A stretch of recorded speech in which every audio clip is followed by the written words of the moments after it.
안녕하세요. 상권TV입니다. 이번 시간엔 사출 원가 계산, 재질 그레이드 제품 중량, 스프루 러너 중량, 설비 톤수, 캐비티, 사이클 타임을 입력을 하게 되면 자동으로 원가와 판매 단가까지 산출될 수 있는 시트에 대해서 설명해 드리도록 하겠습니다. 자, 더불어서 사출 견적서까지 추가로 자동화 견적서로 만들었고요. 자, 이 부분의 내용은 안료와 마스터 배치, 즉 색상 사출까지도 계산해낼 수 있는 내용을 추가해 보았습니다. 잠시 후에 시작하겠습니다.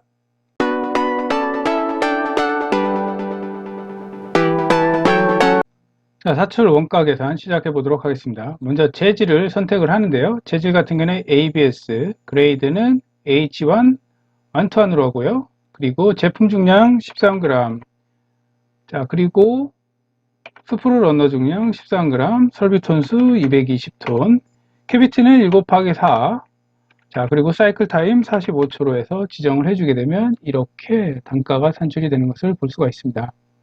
자, 먼저 원재료비 부분부터 살펴보도록 할게요. 자, 원재료비 부분은 이렇게 산출이 되는데요.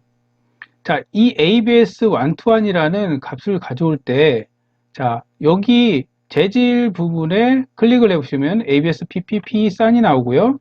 이 해당 내용을 지정을 해주었을 때만이 그 해당 하위 그레이드가 산출이 될 수가 있습니다. 자, 이거를 어떻게 했냐면요.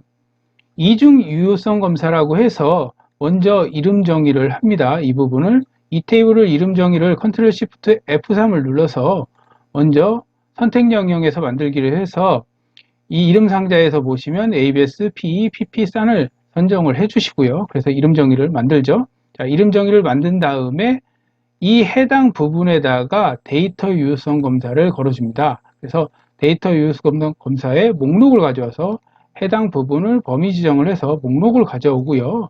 그리고 이 두 번째 그레이드 부분에다가 또 데이터 유효성 검사를 걸어주는데 여기에 인다이렉트 함수를 위해서 간접 참조를 줍니다. 그래서 이것을 통해서 이중 유효성 검사가 걸려서 재질분의 ABS가 나오면 ABS 관련 그레이드만 나오고요. PP가 나오게 되면 PP 관련 그레이드만 나올 수 있도록 해서 이중 유효성 검사를 넣었습니다. 자, 제품 중량과 스프루 러너 중량을 넣는데요. 자, 이 중량 측정을 할 때는 조심해야 될 게 뭐냐면 단위 중량으로 해서 계산을 해야 됩니다. 그래서 제품이 4개가 나온다고 하면 이렇게 스프루 러너가 있는데 그리고 거기에 이제 제품이 붙어서 나오는데요. 자, 1 곱하기 4짜리 제품이라고 하면 4개의 제품 중량을 모두 잽니다. 모두 한꺼번에 재고요. 거기에서 이제 캐비티 한꺼번에 4개가 추출이 되기 때문에 나누기 4를 해서 단위 중량, 제품 한 개당 추해되는 중량을 산출을 하고요. 스프루 러너 총 중량을 잰 다음에 거기서 똑같이 캐비티, 4캐비티이기 때문에 4를 나눠주면 개당 스프루 러너 중량이 되겠죠. 그래서 이 두 가지를 합친 값이 이제 개당 소요되는 중량이 될 겁니다. 그래서 최소한 한 쇼트분의 제품과 스프루 러너 중량을 이용하여 중량 측정을 해야 됩니다. 자, 스프루 러너 게이트에 관련된 간단한 그림은 여기에 나와 있으니까요. 참고로 하시고요. 자, 그렇게 해서 제품 중량과 스프루 러너 중량을 재서 내용을 입력을 하게 되면 여기에 이제 개당 총 중량이 계산이 되게 되는데요. 개당 총 중량 같은 경우에는 제품 중량 플러스 스프루 러너 중량 나누기 캐비티가 되겠고요. 그리고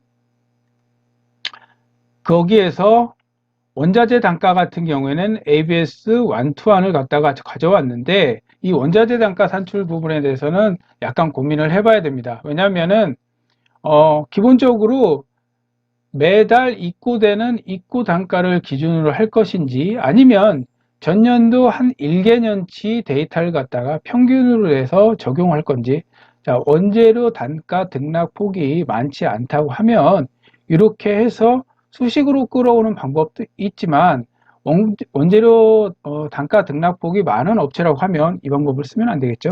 저 같은 경우는 지금 if와 vlookup 함수를 이용을 해서 해당 그레이드를 기준으로 해서 단가를 자동으로 끌고 올 수 있도록 지금 해놨거든요. 그래서 이렇게 560을 하게 되면 해당 단가가 자동으로 내용을 가져올 수 있도록 해놨습니다. 자, 그리고 설비 톤수는 각각 회사마다 설비별로 지정한 설비 임률이 있을 겁니다. 그래서 여기는 금액은 임의로 집어넣은 너무 금액이기 때문에 여기서 크게 신경을 쓸 필요가 없고요. 자, 설비 톤수별로 해당 임률을 가져올 수 있도록 그렇게 만들었습니다.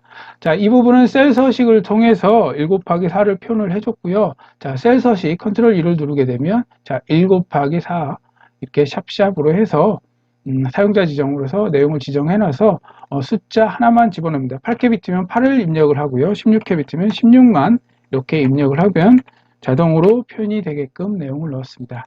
자, 그래서 개당 원재료비 같은 경우에는 제품 중량 스프루 런너 중량이 g이기 때문에 여기에 이제 1000을 나눠주고요. 거기에다가 곱하기 원자재 단가, 킬로그램 단가를 가져와서 해당 원재료비를 산출한 것을 볼 수 있습니다.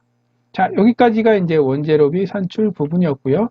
다음은 이제 임률 산출 부분인데 여기는 먼저 일일 생산량을 사출은 22시간을 기준으로 하기 때문에 22시간은 1320분이고요. 초로는 79,200초입니다. 그래서 79,200초 나누기 지금 보면은 79,200초 나누기 사이클 타임 거기에다가 이제 한 번에 4개씩 산출이 되잖아요. 그래서 제품 취출 개수 캐비티를 곱해 주게 되면 하루 일 평균 생산량이 나오게 되죠. 그래서 7,040개 이론적 생산 수량이 발생하게 됩니다.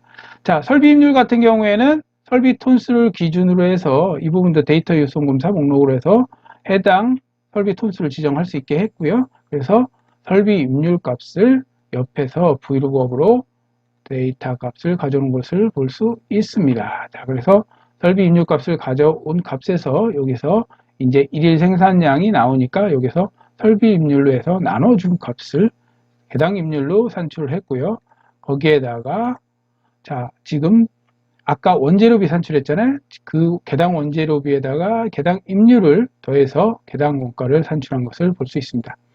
자, 나머지는 이제 일반 관리비 10% 그리고 불량로스 10% 기여부인 10%로 해서 최종 판매 단가를 산출한 것을 볼 수가 있습니다. 그래서 사출 같은 경우에는 79,200초 22시간을 기준으로 해서 산정을 했다는 내용을 이해하시면 될 것 같습니다. 그래서 이 부분은 이렇게 자, 이 부분도 궁금해 하시는 부분이 있어요. 이 확장 버튼과 축소 버튼인데요. 이 부분은 데이터 탭에 보시면 개요 그룹의 그룹이라고 있습니다.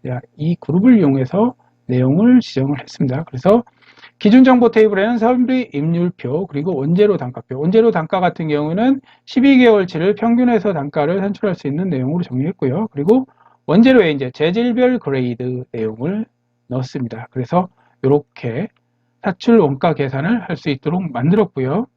자, 다음은 사출 견적서 부분입니다. 사출 견적서 부분 같은 경우에는 자, 임의임률로 해서 그냥 온스별로 내용을 정리해 봤고요. 그리고 금형번호, 사출 설비, 220톤 유압식, 그리고 취출 방식 로봇 흡착이다. 그리고 가동 시간은 22시간 79,200초를 기준으로 했고, 자, 사출물 포장 방법은 정절 포장으로 도화지와 발포지를 이용을 한다. 작성 일자는 몇 월 며칠. 자, 그래서 제품명 에어쿠션, 조리원가 계산에서도 했던 내용인데, 에어쿠션에 외용기 상치를 했고, 자, 1 곱하기 4캐비트를 이용을 하고, 그리고 원자재 단가는 직접 입력을 해서 2,400원을 입력을 합니다. 자, 아까와 같이 제품 중량 13g, 그리고 런너 중량 13g.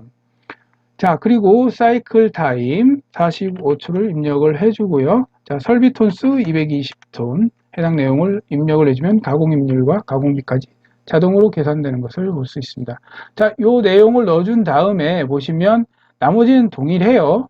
자, 옆에 시트하고 동일하게 값을 가져오는 것을 볼 수가 있는데요. 여기에 하나 더, 자, 색상 사출을 하기 위해서는 드라이 완료와 마스터 배지를 이용을 합니다. 자, 드라이 완료 같은 경우에는 자, 키로당 단가를 먼저 입력을 해줍니다. 예를 들어서 10,000원이다. 키로당 단가가 10,000원이고, 자, 안료의 배합 비율은 10kg당 몇 그램, 몇 퍼센트를 입력을 할 것이냐. 이건 보통 3% 정도 적용을 한다고 치면, 자, 이렇게 안료비가 4.88원이 계산되는 것을 볼 수 있습니다. 자, 안료를 사용하지 않고 마스터 배지를 사용할 경우에는 마찬가지로 4,500원, 키로당 단가 4,500원에다가 자, 프로테이지 3%를 입력을 해주면 이렇게 자동으로 입력을 되는 것을 볼 수 있습니다. 똑같이 일반 관리비, 불량로스, 기여비용을 적용을 하고요. 만약에 사출해서 사상비까지 적용을 한다면 해당 내용은 여기에 내용을 집어넣게 되면 사상비까지 해서 내용을 입력할 수 있습니다. 그래서 이렇게 견적이 완성이 되는 것을 볼 수가 있습니다. 그래서 기타 내용은 사출 표준 작업 표준서, 검사 기준서에 준하여 작업함. 이런 내용들 넣어주면 되겠죠. 그래서 이렇게 견적을 완료를 한 다음에 해당 구매 담당자와 이 견적서를 보면서 이야기를 하면 되겠고요. 똑같이 회사 로고 넣어줄 때는 삽입에 가셔서 도형을 먼저 불러옵니다. 도형을 불러와서 해당 내용에 맞게끔 도형을 넣어주시고요. 여기에다가 도형 채우기 가셔서 그림, 자, 파일에서 가져오기, 상군 TV를 가져보도록 하겠습니다. 자, 이렇게 가져가셔도 되고요. 그 페이지 라이아웃 탭에 가셔서 페이지 설정, 추가 옵션 단추를 누른 다음에 머리글 바닥글에서 바닥글 편집, 저 왼쪽 구역에다가 전화번호, 그리고 오른쪽 구역에 상호명, 자, 이렇게 넣게 되면, 자, 인쇄 미리 보기를 볼까요? 자, 이렇게 해서 사출 견적서가 완성이 된 것을 확인할 수 있습니다. 자, 중량 측정도 이렇게 원칙에 맞춰서 중량 측정을 하시고요. 그리고 원가 분석을 하실 때는 이 산출 개요 자세히 적어 놨으니까 이 산출 개요대로 해서 내용에 맞춰서, 그리고 임률과 그레이드 부분을 넣어 주시면 되겠습니다. 그런데 여기서 하나 의문점을 들 수가 있어요. 뭐냐면 설비가 추가되거나 원재료 단가가 추가되면 어떻게 하느냐.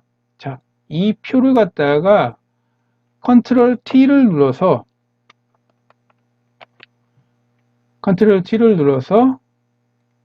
엑셀표로 전환하게 되면 어떤 현상이 발생하느냐. 지금 보면은 설비 톤수가 380톤이 최고로 나와 있어요. 근데 예를 들어서 400톤이 추가가 된다. 여기에 400톤이 추가가 된다. 그러면 임률은 45만 원이다.